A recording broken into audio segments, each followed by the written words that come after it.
At the masterclass of the EAU held in India in association with the Urological Society of India and supported by an education grant from Lupin.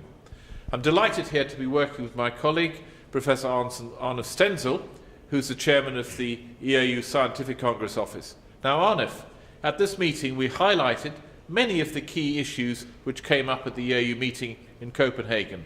What do you see as your take-home messages from this?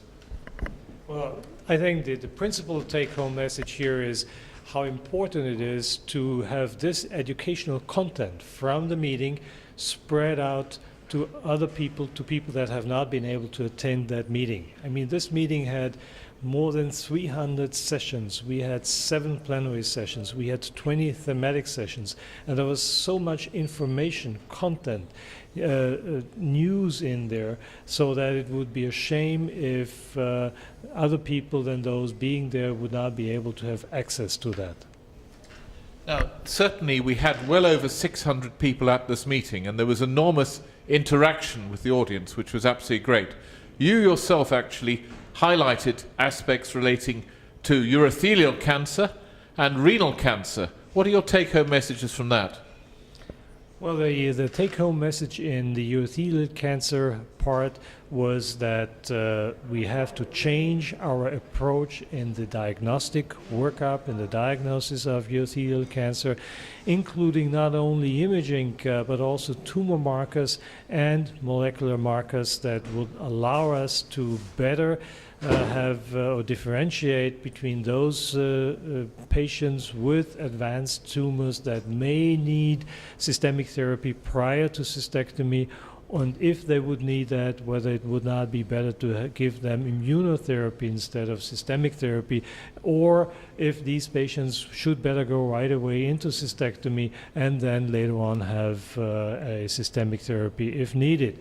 In those advanced cases, the unfortunate patients where there are metastases due to urothelial bladder cancer or upper urinary tract cancer, then apart from the so far used cisplatinum or platinum-based chemotherapy, immunotherapy shows really good success or really good data. So we have in the upcoming years have to really focus on the possibility to differentiate which patient needs what in that case, and even in the not so advanced urothelial cancer of the urinary tract.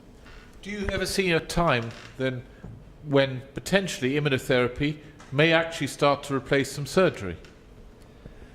A very exciting topic, and currently there are ongoing studies with the non-muscle invasive tumors where immunotherapy is tried to see whether the more aggressive, for example, T1, G3, high-grade tumors may not have to go into cystectomy or other forms of more aggressive therapy due to the fact that we may apply immunotherapy with some proper TURB.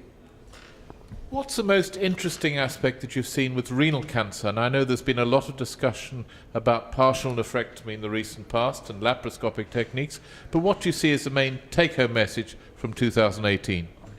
Well, one of the major or the topics at this meeting was the precision if we do kidney-preserving, kidney-sparing surgery for renal tumors, also maybe for upper urinary tract urothelial tumors, and that precision can be achieved with additional ways of delining either the tumor itself or to have a nice view of the underlying vasculature for this tumor and for the residual kidney, so that we may preserve the utmost of these of the remaining kidney, especially now in the elderly patients with impaired renal function, or sometimes even with a solitary kidney.